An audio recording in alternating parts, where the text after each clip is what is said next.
For those joining us on Zoom, good afternoon to those of you for whom it is the afternoon in North America. Good evening to everyone else. My name is Paul Gross. I'm a senior fellow here at the Menachem Begin Heritage Center in Jerusalem.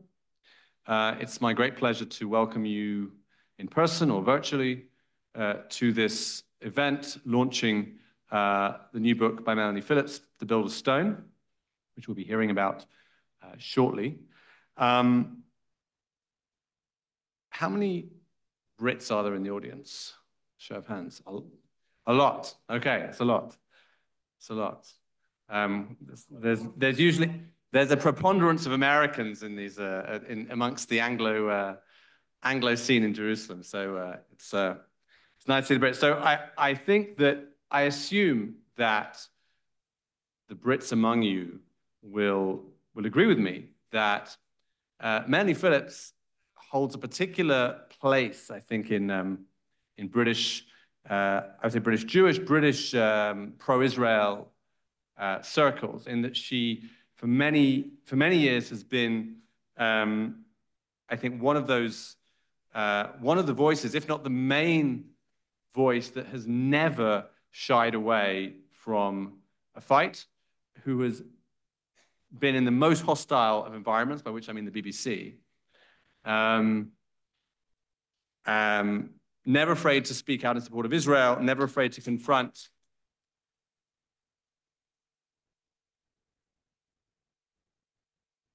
the established or accepted truths of the moment. I actually, when I remarked to a friend who I know sits on the opposite side to Melanie on a bunch of things, that I was doing this event, he said to me, the thing about Melanie Phillips is, even when you disagree with her, she forces you to ask questions. And I think that, in this day and age particularly, is a very important thing indeed.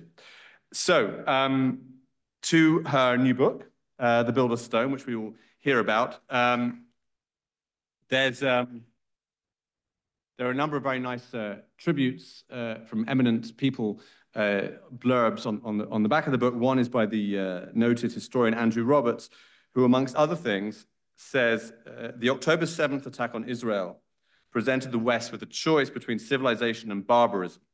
A challenge the West has failed. But this damaged society is far from lost if it takes its advice from an unexpected source. And we will hear exactly what that source is from Melanie. So without further ado, I'm going to introduce both Melanie and also our eminent interviewer, David Hazony, whose books we've launched here a number of times, most recently his two compilations, Jewish Priorities and Young Zionist Voices, here in this room in the last few months, in the last year. And we're very grateful to him for joining us, and also for the organization with which he's associated, the Z3 Project, for also being involved in this event. Okay, so let me introduce first Melanie Phillips, a British journalist, broadcaster, and author who has championed traditional values in the culture war for more than 3 decades. She writes a weekly column for The Times of London and the Jewish News Syndicate.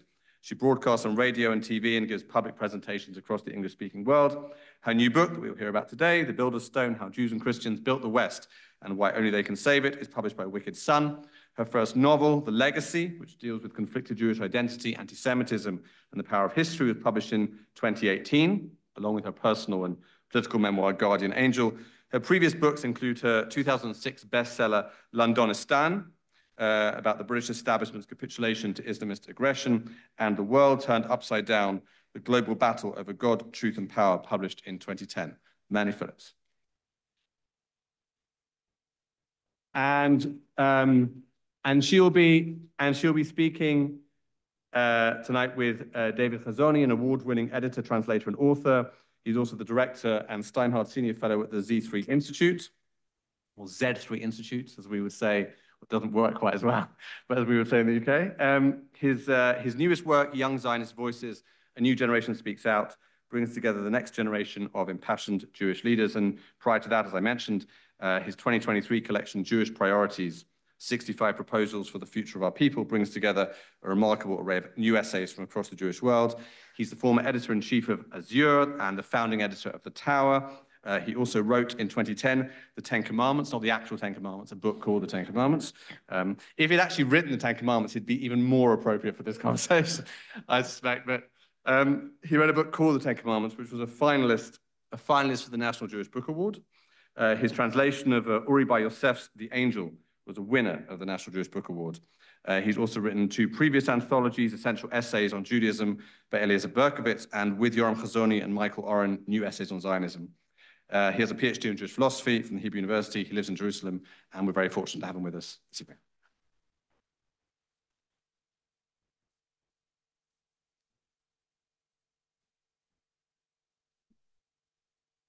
Thank you all for coming tonight. Thank you, those of you on Zoom, for participating this afternoon, this morning. And thanks to Paul and to the Z3 Project, which is based in Palo Alto, California. Let's dive in, shall we? Why not? Melanie. David. How is your book being received? It's been received pretty well so far. I have yet to properly launch it in America. I'll be going to America in a few weeks' time to do various events. I've done some events in London and in Israel. I have done an extremely large number of podcasts, which is apparently what you have to do these days to sell a book. And they've gone extremely well. Interestingly, every podcast has taken a kind of different perspective, different line that interests that podcaster. And they've gone extremely well. The only slight hesitation in all of them came with one particular podcast with somebody that I really like a lot. His name is Winston Marshall. And his previous claim to fame was that he was the lead guitarist in a group called Mumford & Son. He then became a Christian and decided that everything he believed in, which was basically liberal leftist stuff, was wrong. He then found he was basically being cancelled by his group, and he departed and became a podcaster. So he was particularly interested to talk to me about religion, which is a key theme of the book, and he is a Christian.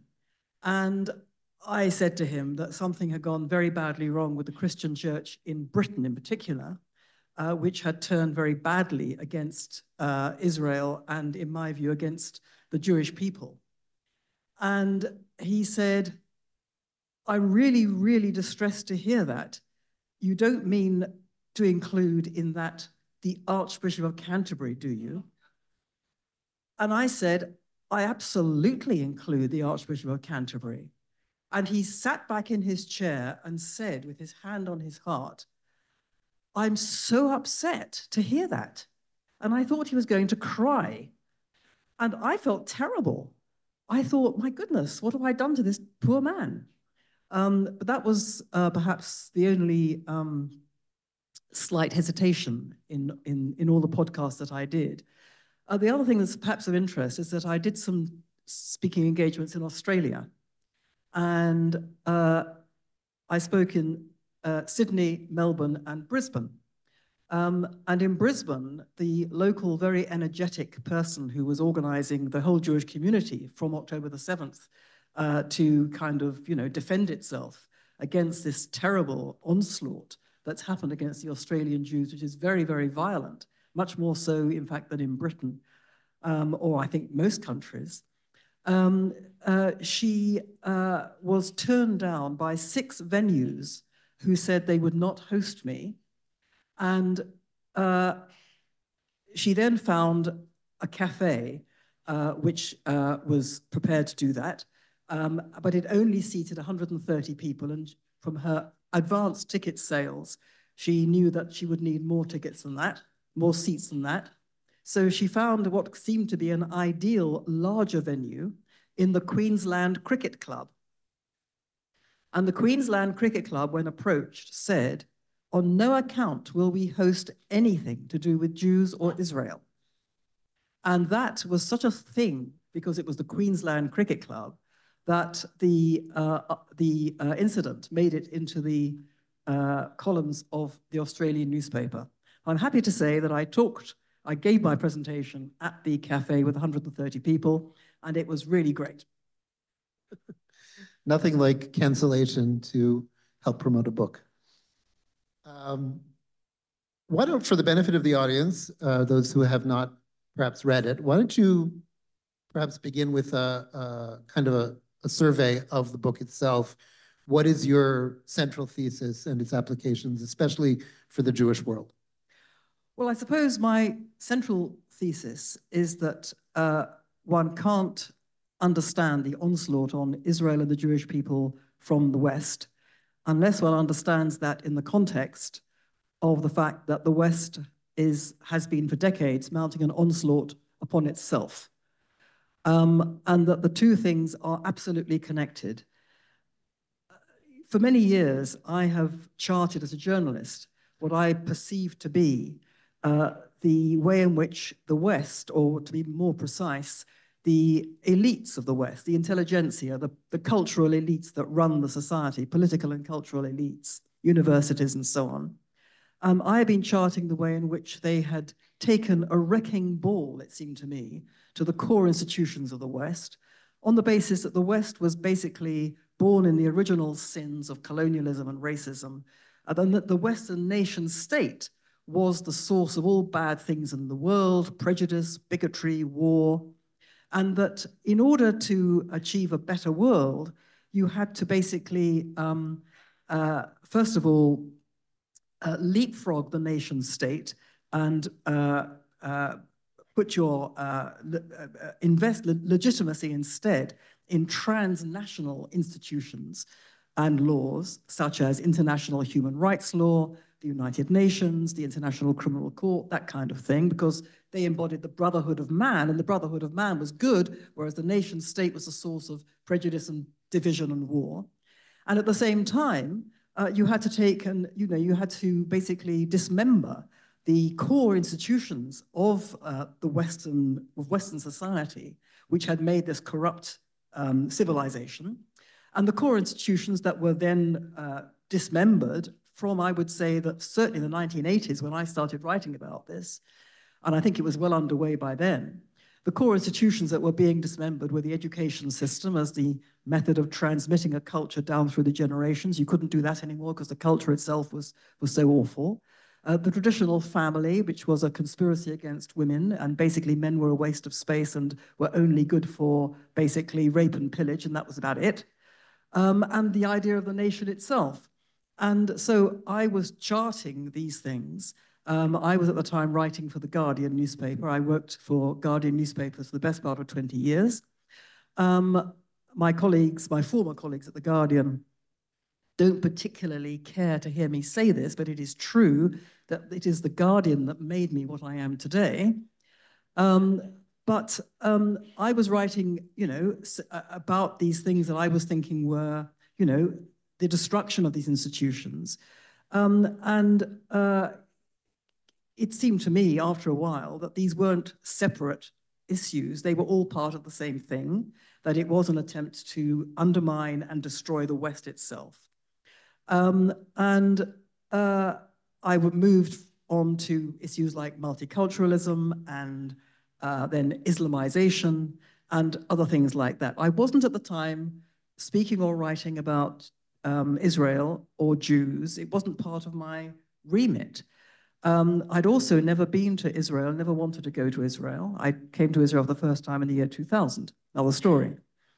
And what then happened was that in recent years, I suppose just a few years ago, I realized that the two parts of my world, which was basically the part of my world which looks at Western civilization, and the part of my world which is the Jewish world, me as a Jew, were actually part of the same story, that the attack on Israel and the Jews, and I'm speaking now about the past several decades, was intimately related to the attack from within of the West upon itself. Why? Because the attack within the West upon its core institutions were upon its foundational values, the attack was upon its foundational values. What are its foundational values? Well, people would say, well, Christianity is the foundational creed. Well, that's true, but Christianity didn't come from anywhere, from nowhere. I mean, Christianity was basically a Jewish sect that got out of hand. And the values that everybody in the West takes for granted as being absolutely essential, both religious people in the West and secular people, are fundamentally Jewish values. Values such as, conscience and compassion and building community and looking after each other and putting each other first, and the rule of law and justice and the distinction between right and wrong and taking personal responsibility for our actions. We invented all those things.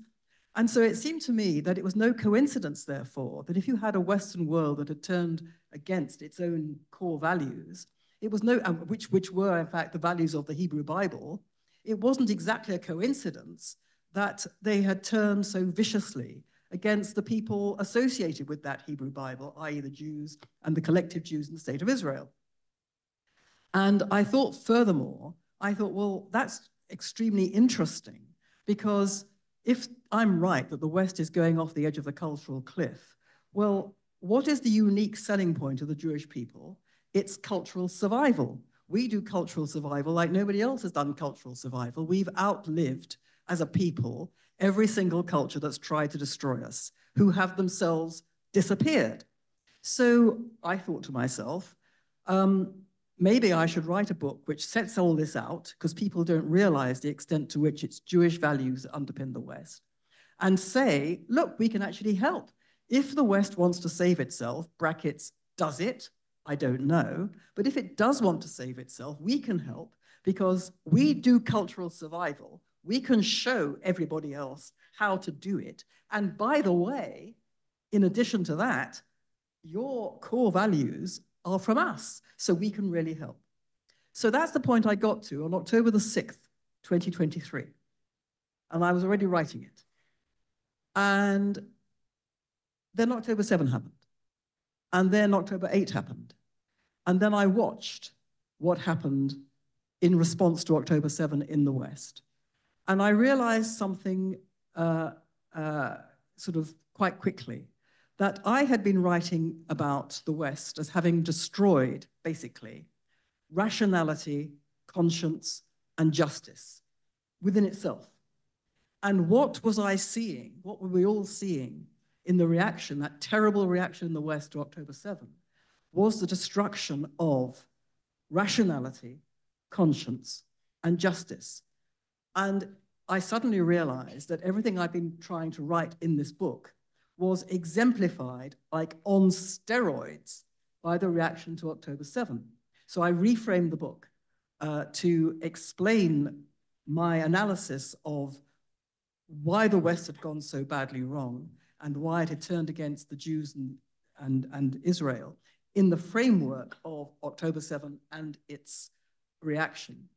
And I also decided that I didn't want just to write a book saying, well, this is what's happened, this is why it's happened, it's all terrible, because I actually don't think that.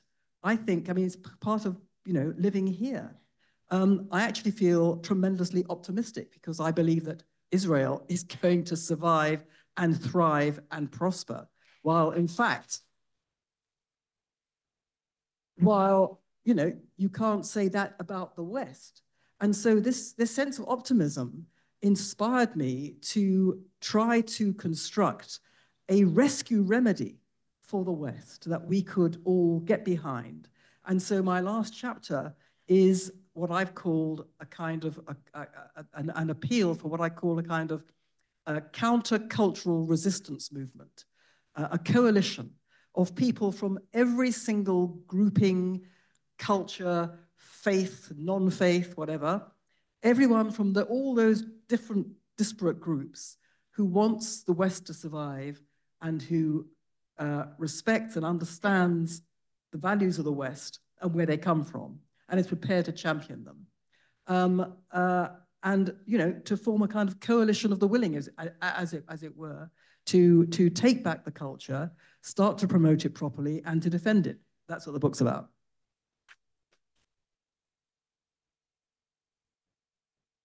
So let's talk a little bit about the case of Israel, because before October 7th, we had the mass protests against judicial reform going on here. We also had not insignificant protests in favor of the judicial reform. And I noticed something very strange, which was that it was the only clash of protest movements that I could recall in which both sides waved the national flag. And I actually wrote about this at the time, about how underneath it all, there was some kind of a very profound commitment to the Jewish state, however interpreted and however perceived, that both sides felt a need to claim as their own. In your book, you write that Israel, and we all have seen the statistics of happiness, the happiness index of different countries, and you have the top 10 always have a whole lot of Scandinavia plus Israel stuck there in the middle. It's a country that, on the one hand, we have lots of kids compared to Western countries. We all serve in the military. Most of us are committed to defending this country. How does Israel play exactly, meaning how do you envision Israel playing the role of Israel is the solution to the West's maladies exactly? Well, you mentioned the astounding birth rate, and I think that is really so significant because I have thought for a long time that this birth rate in Israel, which bucks the trend of just about every developing or developed country, I think, is because Israel knows what it is, loves what it is, and wants itself to continue. It wants to have children because it has faith in its own future. And not only does it have faith in its own future, it wants to have a future. And why does it want to have a future? Because it loves itself. It loves the Jewish people. The Jewish people love themselves. They love themselves as a people. They love what Judaism is. They love what the Jewish people are. This is people who may not be religious. They may be observant. They may not be observant. It's not the issue. They all basically feel connected to a past which goes back a very, very, very long time. And they all feel that they are the inheritors of a past which is not just a long past. It is a past which is full of great things. And that they believe that Israel stands for these great things. And that's why they want it to continue. And, you know, it's so much the opposite of what the elites in the West have told themselves, that what their countries and what their culture stand for are just bad things. And if you believe that, then, you know, you don't want to have a future. So what can Israel, you know, show the West? Well, first of all, what it's showing the West is what the West doesn't want to hear. It's showing that if you actually want to survive, you have to fight. And that means that other people have to die. And those people who have to die are bad people because you are confident that you are good people and you are confident that you need, as a matter of morality, justice, and essential civilizational values, you have to defeat the bad people. Unfortunately, the West doesn't believe that anymore. It doesn't believe there's such a thing as good and bad. It thinks that everything's a matter of opinion. It thinks that everything is relative. It depends where you're standing and all the rest of this nonsense. And the idea of, you know, actually killing people is terrible because there is, you know, I mean, how many times have I heard this in the last N months and before then? Nothing is ever solved by war. No conflict is ever solved by war. I mean, what? What did they think happened between 1939 and 1945? Are they completely mad? I mean, and you say to them, What do you think happened? And they say, well, that's different. Okay, right, that's different. But, but today, I mean, people die, and that's terrible. And, if we are civilized, and if we're modern, and if we're educated, we know that every conflict has to be solved by a negotiated compromise. I mean, this is like, it is a fundamental orthodoxy. So this is what Israel is telling the world, the West, and the West doesn't want to hear this. It says, this is terrible. They're killing people. This is dreadful. They should sit down and negotiate. And, if it means that they have to surrender, I mean, who's talking about surrender? There's no such thing as victory. There's no such thing as surrender. Everything is a matter of negotiated settlement. So this is what Israel is telling the world. The world doesn't want to listen. Okay. The second thing Israel is telling the world, which he doesn't even understand that it's being told, is that if you are going to have a country, a nation that is determined to survive, then you have to make sure that the people in that nation today are inextricably attached to their past in order to have a future. And in order to be inextricably attached to their past, they have to have a sense of what they are and where they've come from, and to understand that what they are has been made by the things that have made them, which are religion, law, institutions, shared history, and all the rest of it. And you have to teach your children all those things, not simply by prioritizing education in the formal sense, but by celebrating and memorializing your culture. So you celebrate its achievements. You memorialize its losses. The memorialization is as important as the celebration. Both are important. But it was Napoleon who said, watching the Jews weeping on the floor on Tisha B'Av, said something to the effect of, a people that is still weeping over the loss of its country 2,000 years later is a people that's going to survive. And that's the point. And you look at the West, and it's like, it's so ashamed of itself. It wouldn't dream of, celebrating its victories, because there's something kind of indecent about its victories, it thinks it's to itself, because its victories were all at the expense of other people. So it can't celebrate its victories. And it certainly doesn't memorialize. I mean, to a certain extent it celebrates, and to a certain extent it memorializes, but nothing like what the Jewish people do, and nothing like what Israel does. So I would say that's the most important thing culturally that Israel has to show, that to be a nation with the expectation of survival, you have to be attached to your past, and you have to defend your existence by defeating your enemies. So taking from Israel, let's speak perhaps about the American context, which I'm a little bit more familiar with than with the British context, for example. In your book, you refer back to religion frequently. You mentioned that the West is essentially created as a Christian civilization, and that Christianity is essentially created as a Jewish, as you said, spin-off. But I kept thinking to myself two things. First of all, Israel isn't such a religious country. I mean, we have a fairly robust secular society, secular population. The country was essentially founded by a secular movement that managed to borrow a little bit from Marx as well. And even when Ben-Gurion insisted on Bible study as a way of connecting to the past, it was nonetheless a secular, nationalistic approach rather than a specifically religious approach. I'm obviously overgeneralizing.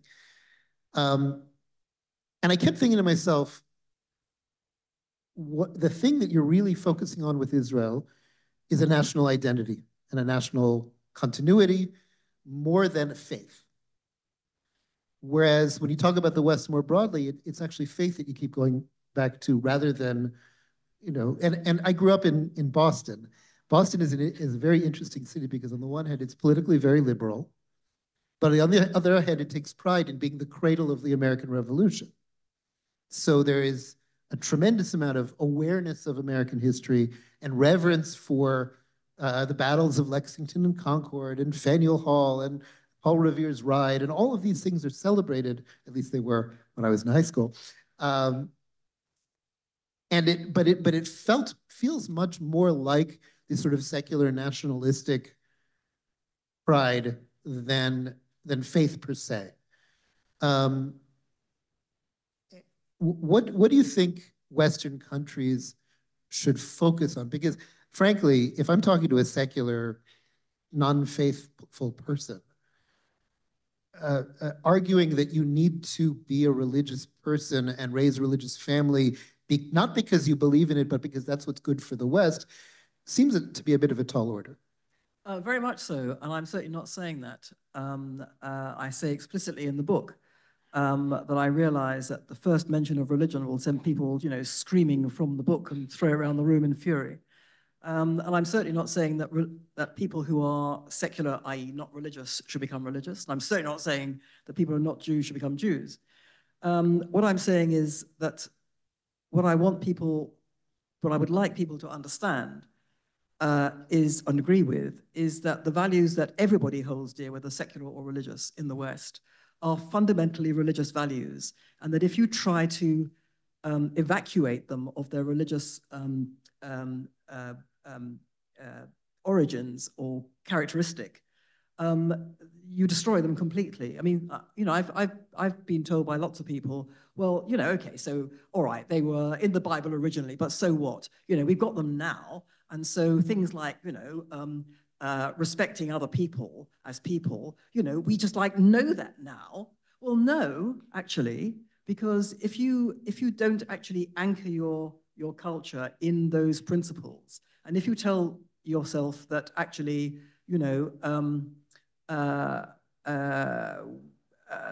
there is nothing there that we've kind of that these are kind of free-floating principles. They kind of vanish because there's nothing to anchor them.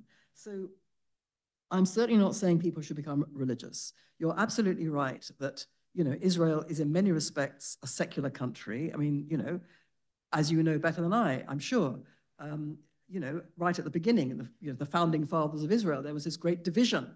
Was Israel the realization of Judaism as a religious experience, as a set of religious aspirations, that it was, it was the redemption of the Jewish people, i.e., it was the flowering of a religious perspective, or was it the creation of the new Jew, who would have nothing to do with religion, would be entirely secular, and wouldn't be so much a Jew as an Israeli?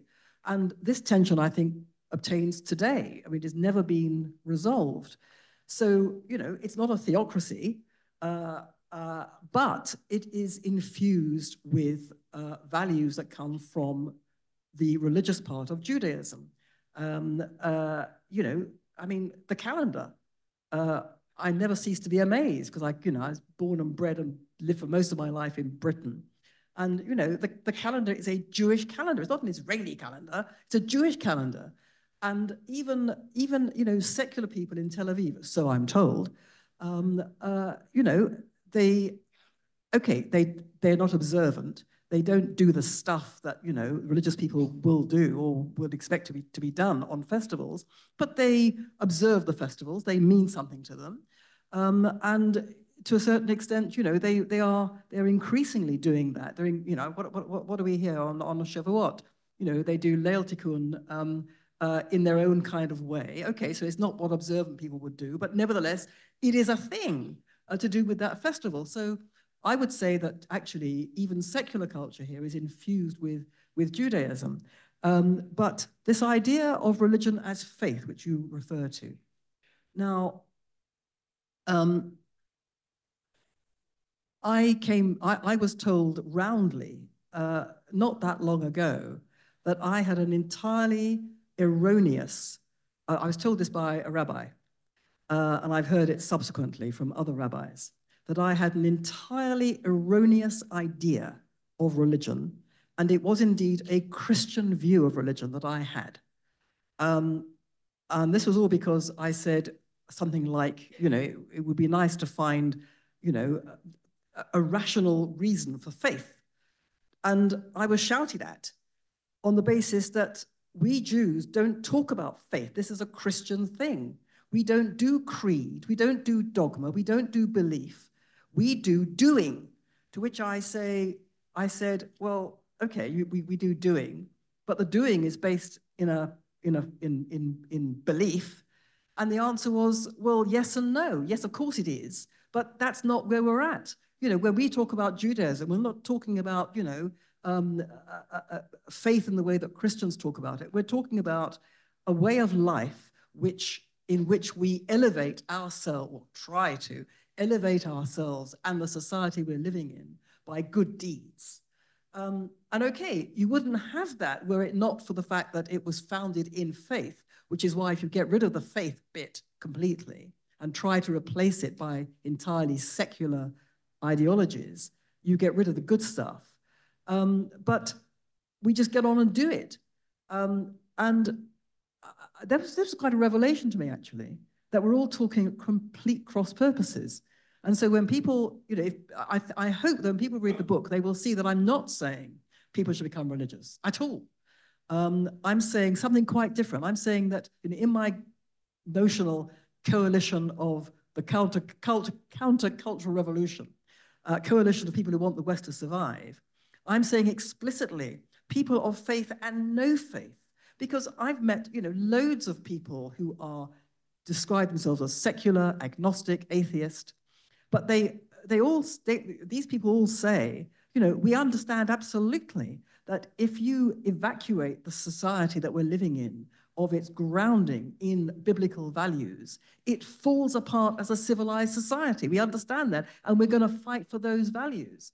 It doesn't mean they're going to become, it doesn't mean that they want everybody to become religious. It means instead that, for example, I mean, I'm putting words in their mouth, this is what I'm thinking. For example, it's an article of faith, if I can abuse that term, in the secular West, that all good things come from universal human rights. Now, in my book, universal human rights, far from producing all good things, has produced terrible things. Why?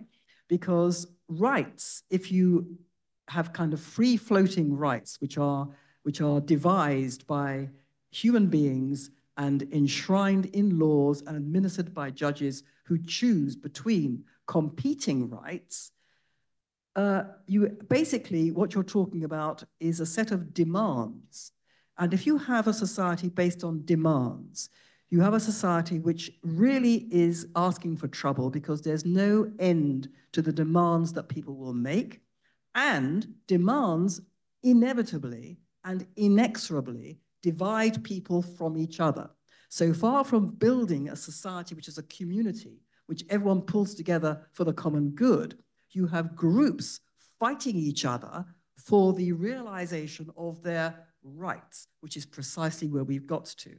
Now, that ideology of rights is very explicitly a secular set of principles, and it is inimical to Jewish values, because Jewish values, as I understand them, are based on are based fundamentally on the idea of duty and responsibility.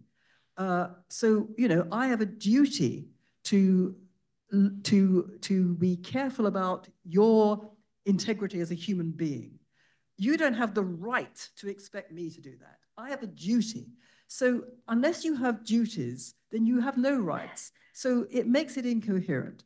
So that's what I'm saying, that, if we understand that our core values come from a body of principles in the Hebrew Bible, mediated through Christianity, but in the Hebrew Bible, then we have to go back to those principles, and we have to say, we can't have a society based on rights anymore like this. We can't have a demand-led society. We have to get back to the idea of personal responsibility and responsibility for each other. Okay, how do we do that? That's another matter. That's, it's a difficult, practical question. But that's what I'm getting at. You don't have to have faith to understand that. You have just to see what's happened. So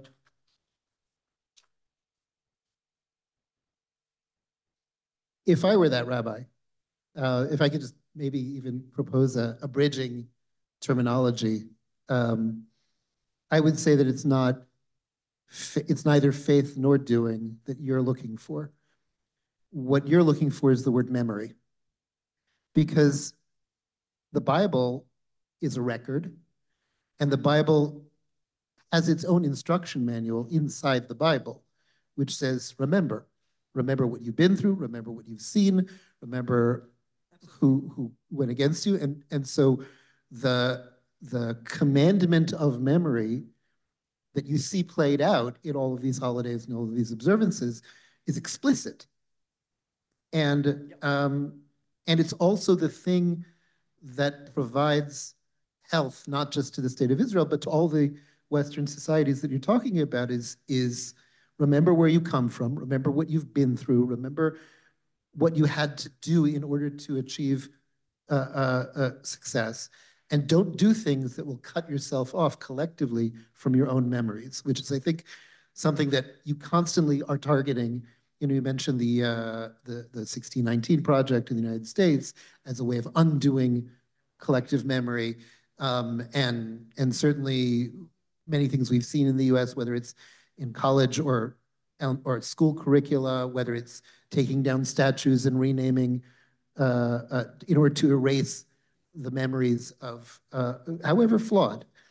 I would like to focus perhaps for this last section, and then afterwards maybe we'll open it up to questions.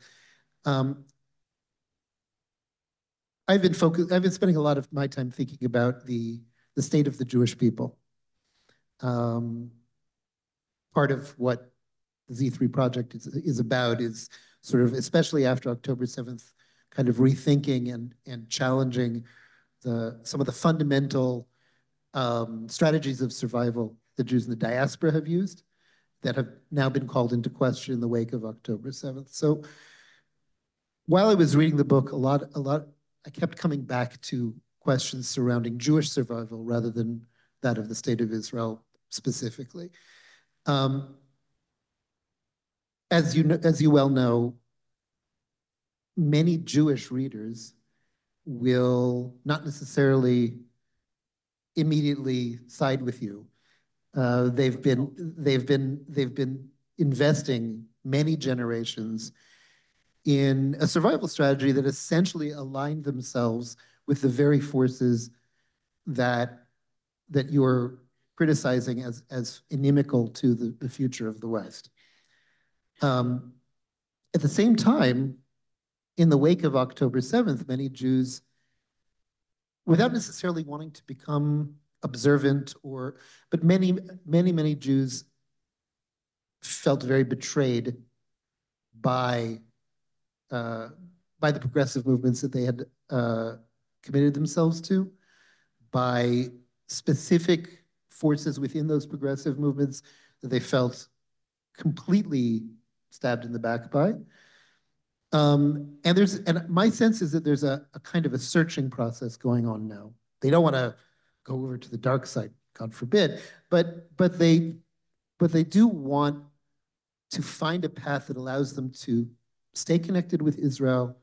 In many cases, there are even statistics, studies that have been done since October 7th that suggest in America a fundamental, what they're calling the surge, a fundamental shift in the direction of Jewish engagement measured in different ways, whether it's through synagogue attendance or learning experiences and so forth.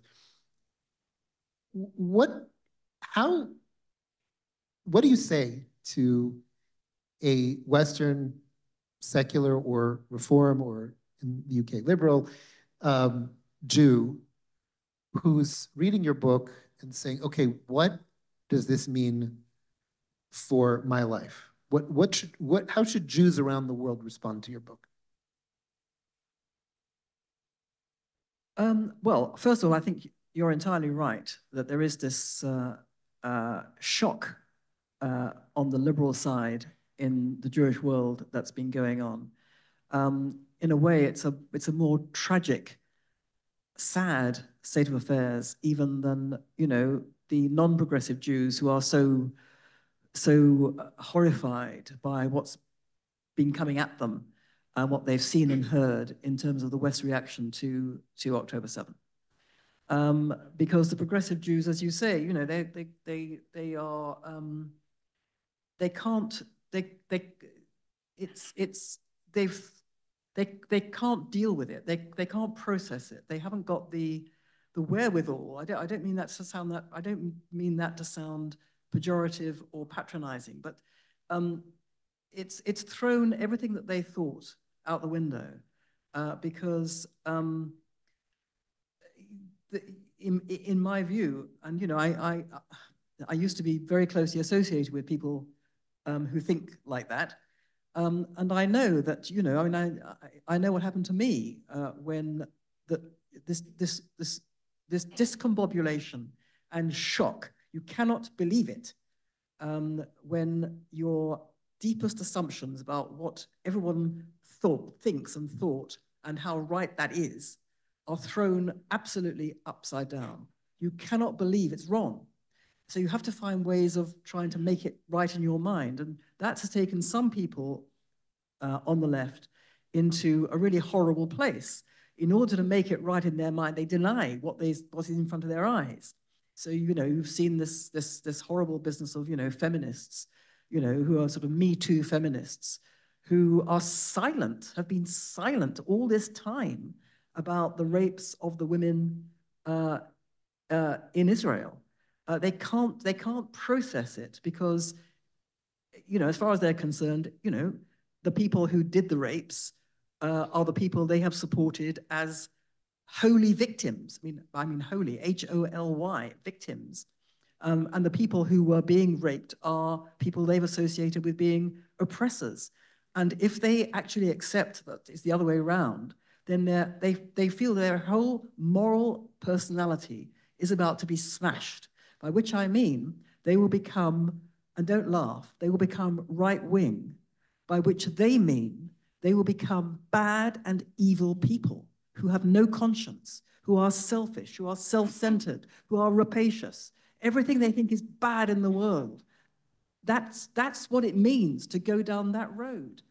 And I know that's how they think, or some of them, because I was like that once. And you know, all my colleagues were like that. And so how does one help people like that? And it is very, very difficult if you're dealing with people who have to use the fashionable word, binary sense of good and evil. You know, you're on one side or you're on the other side. You can't have any kind of nuance. You can't have two conflicting thoughts in your head at the same time. You can't do complexity. What do you do with this kind of person? And now there are some people who will not go down this road at all.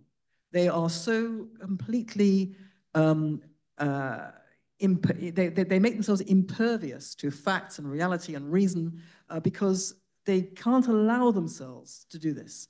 But there are others, as you say, who are kind of on a path.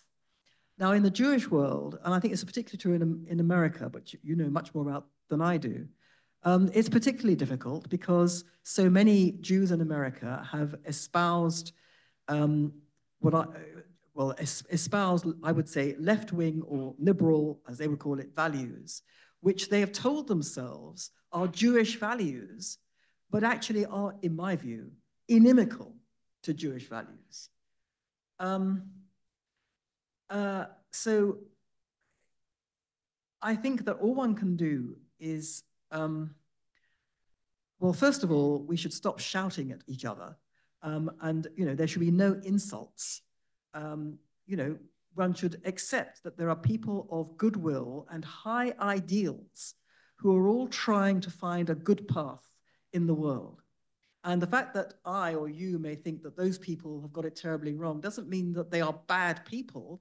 It means that they have just taken a terribly, tragically wrong path.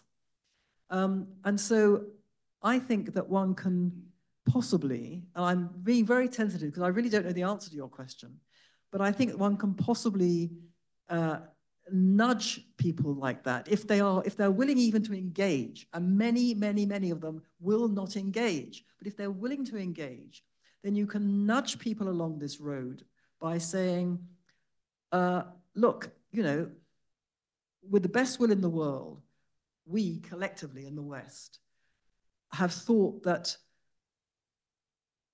a number of assumptions were the way to make a better society, to make people happier, live more fulfilled lives, overcome prejudice, and all those things.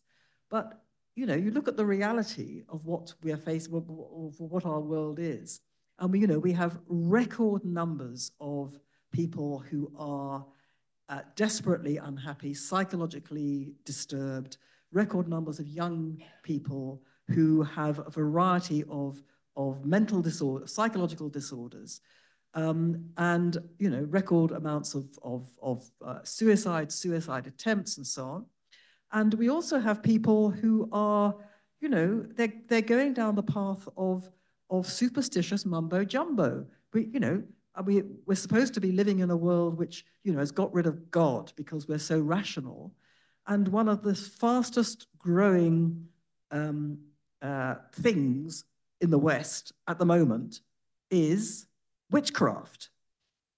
It's fantastically popular. There are dozens and dozens of witchcraft apps you can get, apparently. Like, what's going on here? So, in other words, one can appeal to people's sense of self, if you like, altruism. We need to make this better. This is not good. This is not, we're not being rational. We are not being compassionate. We're not, we're abandoning our children to whatever. And you start going down that road, and then you start unpicking what's behind all this. Perhaps that's the way to do it. And in terms of the Jewish bit, you've got to have Jewish leaders who are stepping up to the plate here. Where are they? Well, I think there are a couple in America. I won't name names, but there are a couple of conservative stroke reform rabbis who get it, or rather, they get part of it. They get it that they are saying in public, in terms, we did this, we've done this. What they're not saying is, and therefore, we should do this. They haven't got to that point yet, but they're saying, we've done this. We have brought this upon ourselves. And I'm interested to have that conversation with them. I hope I will in America. So there are a couple of people starting to do that, because I think that, ultimately, most people are good. And most people who've gone down these terrible paths, and indeed worse, the people who do terrible things, they're often motivated by very high ideals. Unfortunately, if the ideals are not anchored in something which is basically good and wholesome, then they go very badly wrong, which I think is what has happened to the secular world. So I think it's kind of, one has to be careful and gentle but firm, and you have to stick to the red lines. You can't say, well, we can sort of give ground here, or we can give ground there. You have to actually just decide what the actually important red lines are, and then stick to them in any discussions that you have. Inadequate answer, I'm afraid, but no, best I can do at the moment. But one more little thing before we go to questions from the audience. I want to draw attention to the cover. Did you choose that photograph of the archaeological inscription? No. Because it actually captures much of what you're saying. I know this because when I promoted this event, somebody on Facebook asked me what that inscription was. So I did what, well, I didn't get that far because I didn't have the book in front of me. Instead, I did what you do today, which is to upload the image to Google and ask Google what it is. It's on page 0001. Oh, okay. But what I learned was that this is actually the first archaeological appearance of Jerusalem, of Yerushalayim. It says Lichanania Dodanos, something like that. His last name has been lost to time. Hananiah, son of Dudolos of Jerusalem. Okay, of Mirushalayim, of Jerusalem.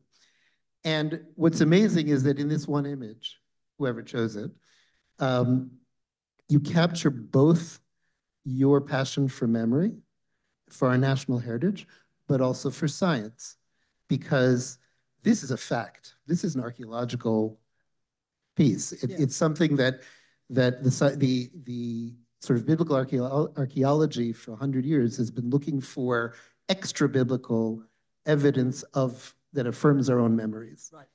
And it's a really beautiful encapsulation. I just wanted to say that. I can't take any credit for it. All the kudos should go to my publisher, Wicked Son, Adam Bellow, and his picture researcher. Thank you so much. We have time for questions. Yeah? Okay. So now we're going to take questions.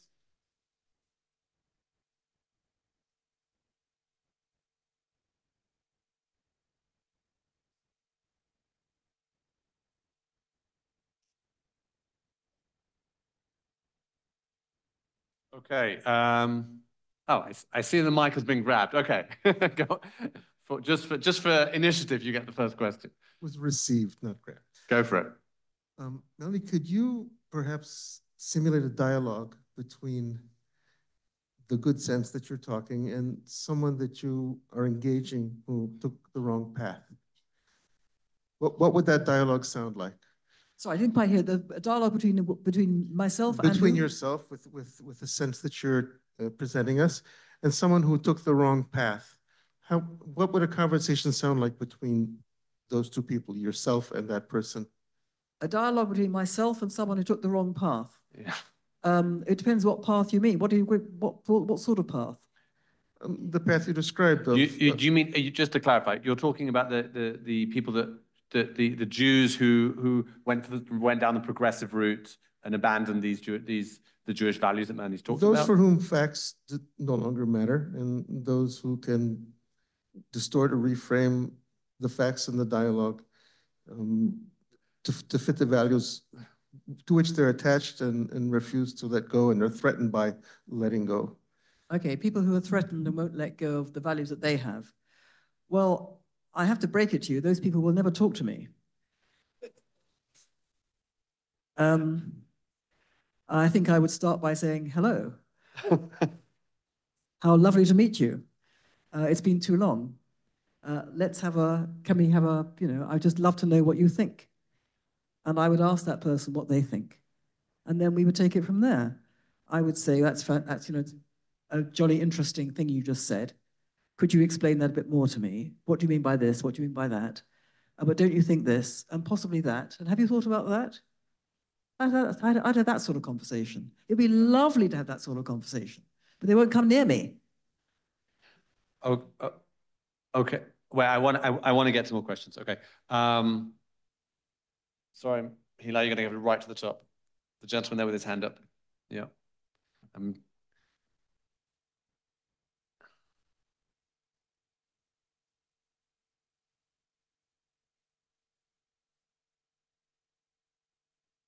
Okay. Good evening. Hi, Melanie. Thanks for the clarity with which you put your argument. I think it's a pleasure to hear it in such a way. Put the mic up. It's a pleasure to hear it in such clarity, and I congratulate you on it. And I'll certainly be buying the book. Never mind its cover. What occurred to me when you were expounding what you were saying, and that that the fundamental values and everything, and then the explosion of anti-Semitism with it. It seems to me that historically, and you said we should remember everything that's gone on, it seems to me that it's just an explosion of anti-Semitism, and they've now got something to hang the hat on with it. We've always been the same, and thinking about what you said about the people that you work with on The Guardian, and that they couldn't change anything. I mean, just imagine that they were supporting the. What's the question? The question is, Is it just, yeah, it's okay. Is it just simply anti-Semitism? Is it just simply, rather than anything else? Well, anti-Semitism is always simply anti-Semitism. And, you know, it's always with us and always has been and always will be. But nevertheless, that doesn't seem to me to be a very helpful way of trying to work out how on earth we deal with this current outbreak of it. Because anti-Semitism is always with us. It's true. We all know, you know, the basic characteristics of it, which hardly need explaining. But it takes different forms in different generations, and it takes it has different expressions in different contexts. First of all, you know, I think we need to understand the relationship between what's called anti-Zionism or anti-Israelism and anti-Semitism. We have to be very clear in our minds how the two are connected and why they're connected. In order to help deal with it on a practical, everyday level, just by explaining to people why what's going on is as wrong as it is. But I think when you say it's just anti-Semitism, I would say, yeah, we've all been here before. We kind of all know what this is. But it seems to me this is qualitatively and quantitatively different from anything that we have had in our recent collective memory because of its scale and because of what it seems to me to represent. Because we all know that anti-Semitism, you know, that we are the canaries in the mine. We all know that anti-Semitism is a kind of warning of a society that's going down, that's in trouble. And it seems to me that, you know, in this outbreak across the West of anti-Semitism, we are seeing the signal that it's giving is of the West that's going down. And I think, therefore, it's something that's rather different. What we're looking at, I mean, I know this sounds apocalyptic, but I'm, you know, not known for being not apocalyptic. But I think what we're looking at is a civilization that's going down. It's not just anti-Semitism. This is something much bigger. You know, it is going down. I don't think it has to go down. That's why I've written the book. I think it can actually pull itself back from the brink. The first thing it has to do to pull itself back from the brink is to realize it's on the brink, which it doesn't realize at all, or to a large extent. But I think that, you know, as I said earlier, I don't think I said earlier, I don't think we can understand the onslaught on the Jews unless we understand it's the onslaught that the West has made upon itself. And I don't think that we can expect diaspora Jews to become reasonably safe again unless the West decides to save itself. And if it doesn't, if it goes down, then the Jews of the diaspora are in a very, very powerless position because they're going to get it from all sides. I think Israel is in a completely different situation. We are fighting for our existence and everything that we believe in, and we will survive and we will thrive. We will win this because we know what we're up against. We are armed in every sense, militarily, culturally, spiritually. So we're going to win this. We have no alternative, but the West isn't, unless it pulls itself together. So when you say it's just anti-Semitism, I know exactly what you mean. And yes, at the root, it is just anti-Semitism. We can't just leave it there. I think we, first of all, need to understand for ourselves what's going on. We need to understand what's going on in order to try to explain to ourselves what's going on. But also, I think, as I said in the book also, Jews need to behave quite differently now, in my view. We have a duty. We've always understood our duty to be truth tellers to the world. And I think we have not actually been doing that in many respects. Jews in the diaspora tend to, variously keep their heads down, look after themselves, assume that, as you say, it's just anti-Semitism. It will all go away again. It'll be okay in the end. We'll find a way through this. We've been through this before. I think in these circumstances, no, I think we have a duty to actually tell the world what they are doing, what is happening to their world, what is happening to the West, and what we think should be done about it. And the Jews of the diaspora have not done that. I mean, since October 7, it is astounding to me that in Britain, the country that of course I know best, the Jewish leadership in Britain has never, in the last terrible 17, 18 months, stood up and told Britain and the West of the terrible errors it is making. It stands up from time to time and protests against a particularly egregious offense by the BBC or a particularly benighted failure of the police to ensure the safety of Jews on the streets of London. But it doesn't actually say what needs to be said. For example, that the West generally, including the British government, is fueling this madness by saying things that are completely untrue. It is the fact that everything that Israel does is entirely in accordance with international law. It is a fact that the Jews are the only people who have any kind of historical or legal right to the entire land. It is a fact.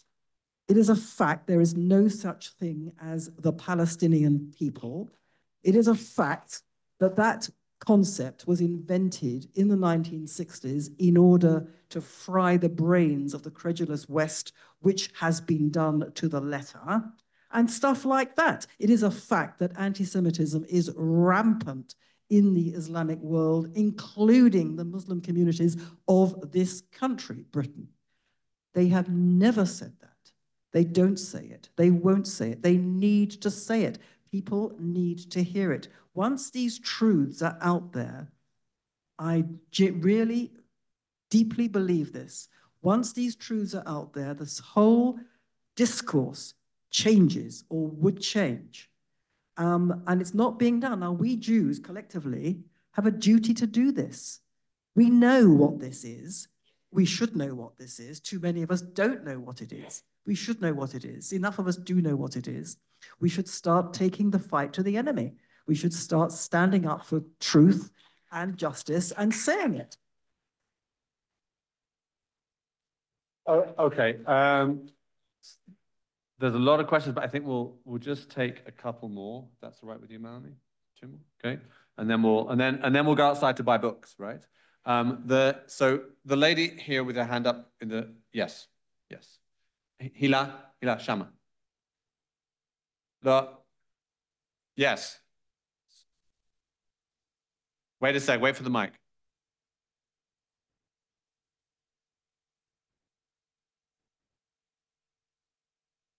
Firstly, I'd love to thank you, Melanie, for your tireless efforts for Jewish survival. We all greatly appreciate it. And for your very clear voice of moral clarity, which is so missing in the world today. I want to ask you if you have ever heard an explanation from the progressive left intellectuals. They abhor the nation state. They think it is the root of all evil, as you have said. And yet, when it comes to support a Palestinian state, that goes out the window. Have you heard an explanation for this contradiction? Or is it just don't confuse me with the facts? What is it? Well, you have to understand that the Palestinian people, as they would describe it, as they would describe them, are the oppressed of the world. And the oppressed of the world doesn't have a Western nation state. It is the Western nation state that is the source of evil. The Palestinian people simply need to assert themselves against the Western nation state. And that means that they have the right to, how would they phrase it? Be a state. What? Resist by any means necessary, yes. I'm just thinking how they would describe, the putative state of Palestine that they all basically want to happen. They don't see it as a nation state. They don't really care about the Palestinian nation state at all. What they care about is the destruction of the Jewish state. And so, you know, they would kind of bat that question away. It's like irrelevant, like, this is like nonsense. We all know what the problem is. The problem is the existence of Israel. That's the problem. That's how they would see it, even if they didn't actually say that, but that's what they think. Because none of it makes sense. I mean, none of it makes sense at all. All their positions are entirely contradictory. Because it's what they're against, you see, it's not what they're for. You know, if they had an ounce of the compassion that they purport to have for the oppressed Palestinian people, they would be out on the streets every day campaigning and protesting against the Hamas and against the Palestinian Authority for the tyrannical and oppressive way in which they keep their congregations, their populations down. Of course, they don't do that. They quite clearly don't care about the people they purport to care about. What they care about is smashing down the people that they want to see obliterated, which includes, I'm afraid, Israel and the institutions of the West. Okay, last question, lady here. And afterwards, Melanie will be around for you to ask your questions too, and also, of course, be outside to sign books. Yeah. Melanie, thank you. You're brilliant. You're wonderful. We love you.